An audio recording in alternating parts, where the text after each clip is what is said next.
Match nul, un partout entre les deux équipes. L'ouverture du score d'Ismail Assar à la 4e minute. L'exclusion de Mepillou, le jeune défenseur nantais, à la 9e minute. Et malgré tout, l'égalisation nantaise de Mostafa Mohamed à la 39e. Score final, un partout entre Nantes et Marseille. L'OM qui prend quand même provisoirement la tête du classement avec 8 points. Nantes est 15e avec 2 points. 32-16 supporters marseillais, nantais. Bon, évidemment, quand je rappelle le scénario de cette rencontre, on va commencer par l'Olympique de Marseille, qui en 4 journées a quand même réussi 2 fois à ne pas valider une victoire à l'extérieur. Et à l'extérieur, c'est-à-dire l'inverse de l'année dernière. En supériorité l'année dernière, numérique. L'OM était beaucoup plus fort à l'extérieur et a perdu énormément de points au Vélodrome. Cette année, j'ai l'impression que ça va être l'inverse. Et puis, alors attends, c'est Metz et c'est Nantes. Oui. Là, il faut dire les termes. Est-ce que c'est inquiétant pour l'OM ou pas là Dans les intentions de jeu, personnellement, ça m'inquiète. Une fois, on peut dire que c'est un accident. 2 fois contre des équipes comme ça. Moi, j'ai pas aimé. J'ai aimé le premier quart d'heure, à peine les 10 premières minutes.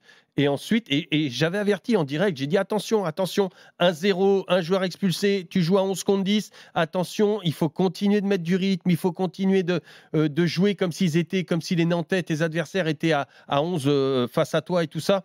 Et là, tu m'excuseras, mais pour moi, c'est de la suffisance, et on parlera de l'Europe après, des groupes, est-ce que c'est un bon groupe, est-ce que c'est pas un bon groupe, ou tout ça.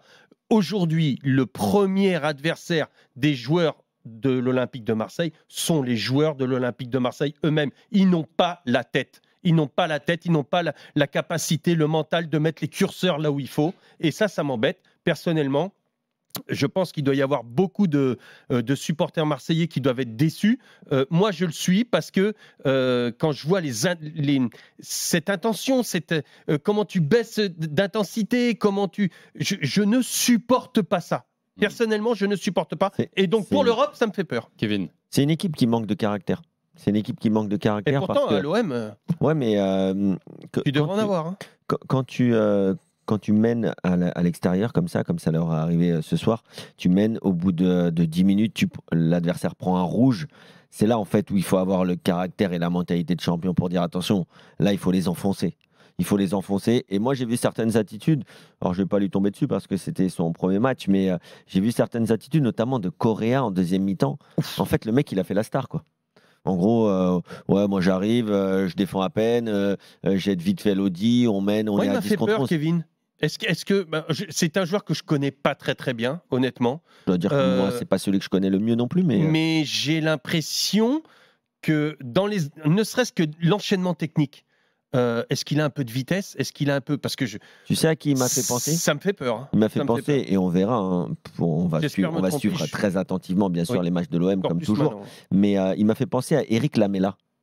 Tu vois, c'est beau joueur de foot. Un peu, ouais. Tu vois, beau joueur de foot, mais c'est quoi sa qualité extraordinaire, en fait? C'est quoi? Il a mis, pour Eric Lamela... Quand ça joue à 2 à l'heure. Voilà, il a mis 2 coups du foulard dans sa carrière, mais pour le reste, qu'est-ce qu'il a fait? Et bien là, sur Correa, sur ce match, je vois que, bien sûr, il a une technique, il est international argentin, il n'a pas les pieds carrés, mais ça m'a manqué un peu de caractère, justement. Mais le caractère vraiment positif. Alors que normalement, il est supposé l'avoir. Et c'est là où je suis désolé, et on ne va pas en reparler toute la saison, c'est là où je repense dans ce genre de match à Igor Tudor. Parce qu'Igor Tudor, c'était un tel personnage sur le banc de touche et dans sa zone technique que les joueurs savaient qu'il ne leur permettrait pas une seconde de répit dans le match. Et sinon, le match d'après, ça se trouve, tu allais être en tribune. Et donc, je ne connais pas encore bien, on apprend à découvrir la méthode et le management de Marcelino. J'ai beaucoup de messages sur le direct studio qui commencent déjà à tomber sur Marcelino. Voilà. Mais pour rebondir sur ce que tu dis, c'est vrai que, d'ailleurs, ça revient à Marcelino, son coaching, un seul changement ce soir. C'est Correa qui le fait sortir à la 64e, remplacé par Iliman Ndiaye. Julien, supporter de l'OM, nous a appelé au 32-16. Salut Julien. Messieurs, bonsoir. Bonsoir Julien. Bonsoir Salut, Julien. Après, juste avant de te laisser la parole, Julien, je regarde quand même le banc de Marseille. T'as vu, c'est je regarde juste le banc de Marseille, tu parlais d'un changement. Excusez-moi, mais sur le banc de Marseille, à part Unai, il n'y a pas grand monde. Hein. Allez Julien, vas-y, en plus c'était pour dire ça, Kevin. Question de banc, on peut pas. Enfin, le banc, on n'a pas besoin de banc là, ce soir. On aurait pu jouer à 5 et les frapper. Hein, parce qu'on a été catastrophique. On a joué à 11 contre 10, on a fait 600 passes. J'ai regardé, on a frappé quasiment 30 fois. 30 fois au bar. Comment t'expliques ça alors, on Julien, imagine, toi 30 fois, qu'est-ce qu'il faut en fait? Il faut l'armée russe pour qu'on marque, qu'est-ce qu'il faut en fait? Comment t'expliques ça, toi, du coup? Et c'est dramatique. Mais je pense qu'on joue. Je pense qu'il y a beaucoup de joueurs qui ont un melon pas possible, qui passent pas les portes. Il y en a beaucoup qui jouent dans un fauteuil, qui ont pris le salaire, qui ont pris le cachet, qui jouent les mains dans les poches en tongs, avec ce maillot dégueulasse en plus. Alors ça, c'est juste une horreur. Bon, ça, c'est juste une parenthèse. Ah oui, c'est vrai que visuellement, c'était le nouveau maillot là, orange, un peu guerre. Tiens, Julien, je te donne la parole dans un instant, mais Marcelino s'installe en conférence de presse là, en direct de la Beaujoire. On écoute sa première réponse. L'entraîneur de l'Olympique de Marseille. Là, il se fait traduire la question et Kevin Diaz va faire le traducteur. Prendre un petit billet en plus. On a l'impression que vous avez arrêté de jouer, c'est la question. Aunque jugamos contra 10 no es lo mismo. Quand on joue contre 10 joueurs, c'est pas la même chose. C'est pas le même match. Es verdad C'est la vérité. que aquí con 0-1 y sobre todo cuando el rival se quedó con 10 nos hemos parado. C'est vrai que quand on a mené 1-0 et qu'on a été à 10 contre 11, on s'est arrêté de jouer. Piensas que el partido está acabado y ganado. On pense que le match est terminé et gagné. En Metz encajamos un gol de córner. À Metz, on a pris un but sur corner. Numérica no existe. Aquí Il n'y a pas encajamos de un gol de supériorité saque de numérique. banda. Là, on prend un but sur touche où il n'y a pas de supériorité numérique non plus. Pues, Et desde sur l'aspect offensif, la expulsión, Depuis otra l'expulsion. ocasión, pero desde el minuto 14 creo que no hemos tenido ni otra ocasión hasta el final del primer tiempo. à partir de la 14e minute, on n'a pas eu d'autre occasion jusqu'à la mi-temps. mentalidad de meter el segundo. Y cuando metes el segundo hay que tener la mentalidad de meter el tercero. On doit avoir la mentalité de mettre le deuxième, et quand tu as mis le deuxième, tu dois avoir la mentalité de mettre le troisième. Te castiga. Sinon, le football te punit. Voilà, première réponse de Marcelino, l'entraîneur de l'Olympique de Marseille. Bon, il met en avant les mêmes choses que vous, finalement, la mentalité. Manque de caractère, manque de mentalité de gagneur, de vouloir, avec tout le respect pour les adversaires, les enfoncer, comme a dit notre auditeur. Il y a un moment, tu es sur le terrain, tu dois être méchant. Encore plus quand tu mènes, encore plus quand les gars ils sont à 10 contre 11. C'est une équipe, c'est un club qui est un peu en difficulté, il faut les enfoncer. Et aujourd'hui, alors que Aubameyang, bon, quand même, je trouve qu'il fait des efforts et tout, il a une belle occasion à la fin. Je le reproche pas grand-chose en soi dans ce match, mais Aubameyang, ça doit être le leader qui tire l'équipe. Ouais, on l'a pas vu beaucoup, quand même. Tu vois, là, il manque aussi d'un Alex Sanchez qui, lui, quand il est parti, il a fait un petit mot. Alex Sanchez, je suis désolé de vous avoir gueulé dessus. En gros, je suis désolé de vous avoir. Ouais. Mais en fait, c'est aussi ce qu'a besoin cette équipe de l'OM. Mais bon, sinon, t'inquiète pas, les supporters vont s'en charger. Hein. Julien, justement, je te rends la parole. Je rejoins Kevin. Il manque cruellement un attaquant de pointe, un guerrier. Voilà, un Spartiate qui mène ses troupes à la victoire. C'est pas normal. Tu mènes 1-0, tu reviens au. Enfin, moi, ce que j'ai vécu ici, je l'ai vécu, oui, contre Metz, mais j'ai revu le match contre Annecy. Quand tu gagnes 1-0, normalement, tu dois plier. Tu dois les plier, tu dois les rincer, tu dois les enfoncer. Ils ne doivent plus respirer. Je suis désolé.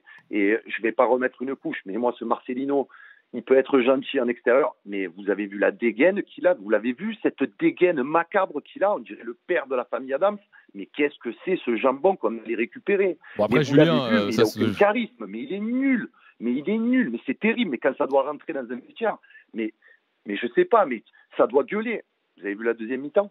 On a eu l'impression juste, voilà, la continuité de la première mi-temps, apathique, pathétique, on a été catastrophique de bout en bout. Bravo aux Nantais, ça je fais une petite parenthèse, bravo aux Nantais, parce que pour avoir écouté les interviews d'après-match, les joueurs nantais, pourtant ils ont fait une très belle prestation. Pourtant eux, ils se sont autoflagellés, je sais pas si ça se dit, mais vous allez me comprendre. Ils ont dit qu'ils avaient fait une mauvaise prestation. Ils disent tous qu'ils ont fait un mauvais match. Et putain, ils ont fait un match à 10 contre 11, ils ont été incroyables. On a été inexistants, on a été nuls. J'ai pas vu un 1-2, j'ai pas vu une action, j'ai rien vu, aucun mouvement. On était à 11 contre 10. Mais putain, mais j'ai l'impression, hein, sincèrement, ce club a une histoire, ce club a un passé, on peut dire que c'est le meilleur club de France, c'est la vérité. Mais putain, mais il y a des joueurs, mais ils ne méritent absolument pas de porter ce maillot. Qui ce soir, là, Julien, par exemple? Moi, je suis le président, mais je ne les paye pas. Qui Je ne les paye pas et je les force à aller même rembourser les gens qui sont venus payer. Les 1000 gréministres qui sont défendus dans ce putain de stade, bon, mais après, je les rembourse. Mais c'est après, terrible. Julien, qui ne mérite pas de porter le maillot ce soir, là, par exemple? Non, mais là, c'est l'équipe. Là, c'est tu mets tout le monde dans le même panier. On ne peut même pas en sortir un. J'entends Vitinha, il est sorti du lot. De toute façon, il n'y avait pas plus facile de sortir du lot aujourd'hui. Tu mettais un enfant de 8 ans, il sortait du lot. C'est catastrophique. Non, mais bon, après Julien, là, t'es dans l'émotion. Les tac, sont restés à Marignane. Ouais, mais Julien, t'es dans l'émotion maintenant.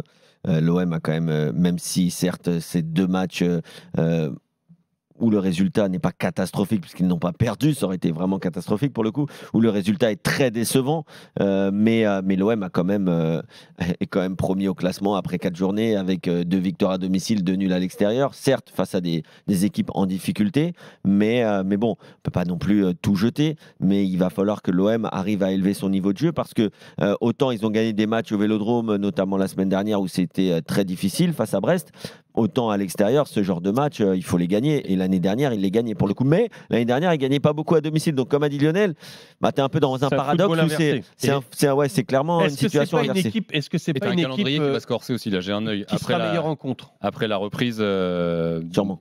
Après la trêve, Marseille reçoit Toulouse. Après, déplacement au Parc, PSG-OM. Et après, déplacement à Monaco. Moi, je pense comme ça, après les avoir analysés sur les 3 premiers matchs, disons, je pense que cette équipe sera meilleure et c'est pour ça que je disais que le tirage de la Coupe d'Europe, c'était pas si mal que ça. Cette équipe sera meilleure en jeu de contre-attaque. On l'a vu dans les transitions au début du match. Je les ai trouvés, mais franchement, et je louais les efforts qui étaient faits, les transitions défensives et offensives des Olympiens. C'était les 10 premières minutes. Elles sont géniales. Franchement, 1-0, très bien, normal. Mais alors après, ça s'est liquéfié. Bon, on va pas revenir sur ce qu'on vient de dire, mais dans les intentions, c'est l'intention. C'est-à-dire que cette équipe-là, à partir du moment où elle va jouer contre des équipes plus fortes, elle sera nettement meilleure. Mais les bonnes équipes du championnat sont capables d'enfoncer les plus mauvaises. Là où tu es une bonne équipe, c'est quand tu es capable de faire le jeu, quand tu dois faire le jeu et imposer ton jeu. Cette équipe-là, pour moi, mentalement, n'est pas capable. Elle est presque suffisante et ça m'embête. Je remercie Julien d'avoir été là au 32-16. Bon week-end quand même, Julien. À bientôt dans l'after sur RMC. Salut Julien, bye bye. Thierry nous appelle également supporter de l'Olympique de Marseille et à suite, mais Nantais, 32-16 également après ce match nul 1 partout. Salut Thierry, bienvenue dans l'after. Bonsoir à tous, comment allez-vous? Nous ça va, et toi alors mon Thierry, est-ce que ça t'inquiète un petit peu là ce match nul de ce soir?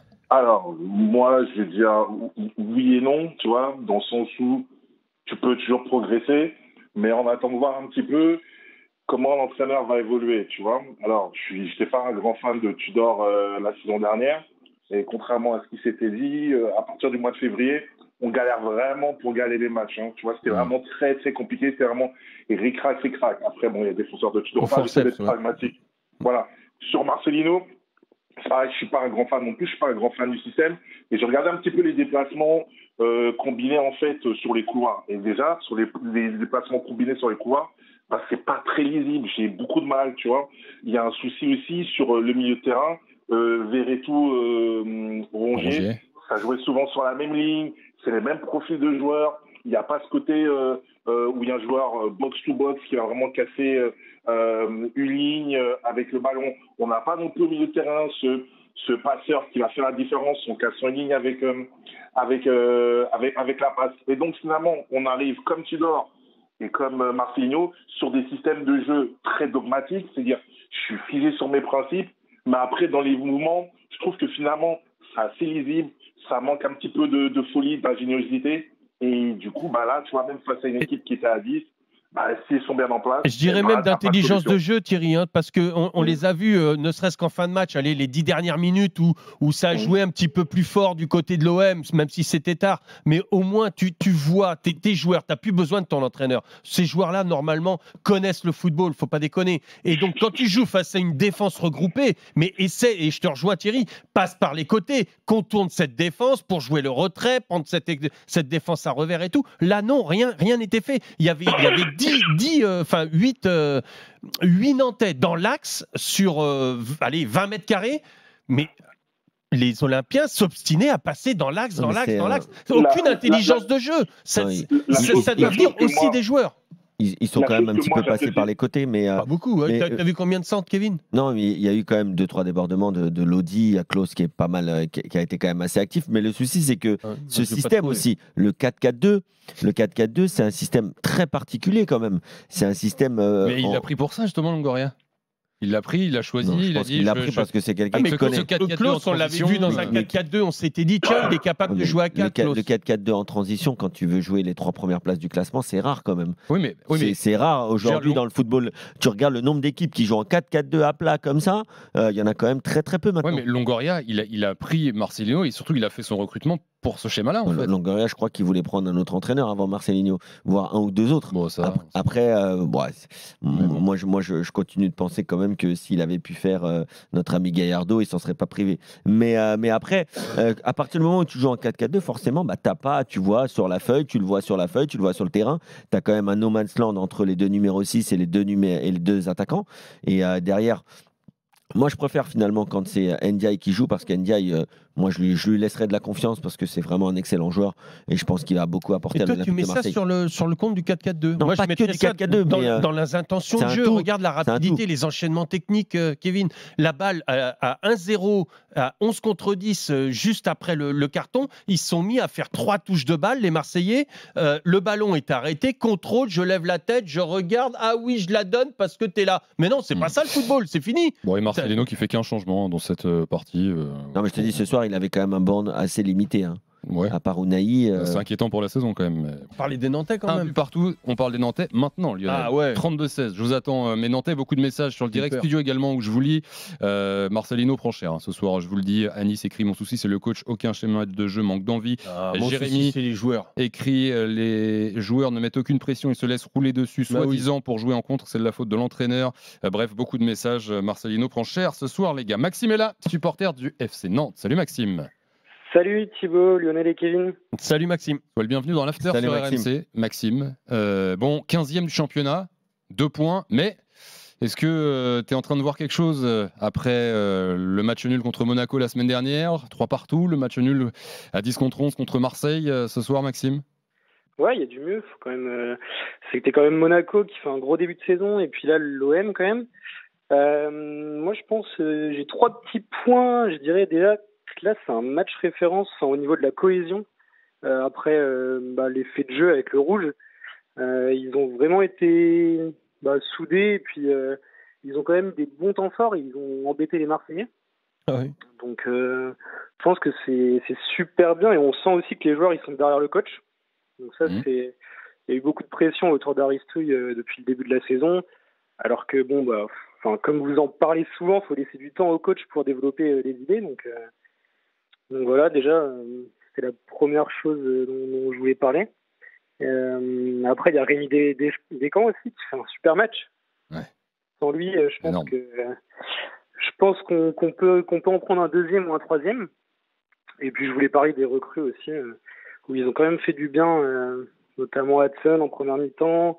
Augusto aussi au milieu qui joue bien avec son corps et puis qui apporte du plus au milieu quand même.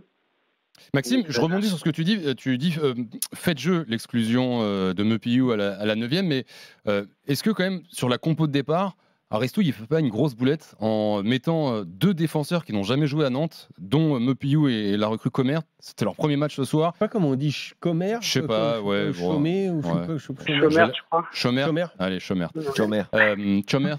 Merci. Non, mais pour moi, c'est prendre un risque. Tu reçois Marseille, mais bien quand sûr. même. Mais et tu mets dans ta défense, tu laisses Palois sur le banc et tu mets. Alors, je sais pas si c'est lui ou si on lui a dit de les faire jouer aussi. Mais exactement. Moi, mais en tout cas, c'est un gros risque quand tu. Énorme.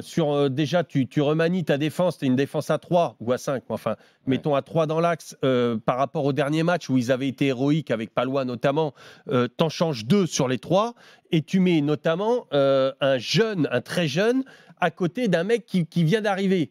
C'est quand même pour moi un gros risque, ne serait-ce que pour les jeunes. Et on l'a vu ce soir, tu le payes cash. C'est un problème pour le jeune, c'est un problème pour l'équilibre, c'est un problème pour la suite de la carrière du jeune. Il va falloir lui parler parce que ça arrive à tout le monde. C'est un jeune talentueux. Oui, c'est un très bon jeune. Maintenant, tu le mets pas dans les meilleures dispositions chez toi, contre l'OM et tout ça.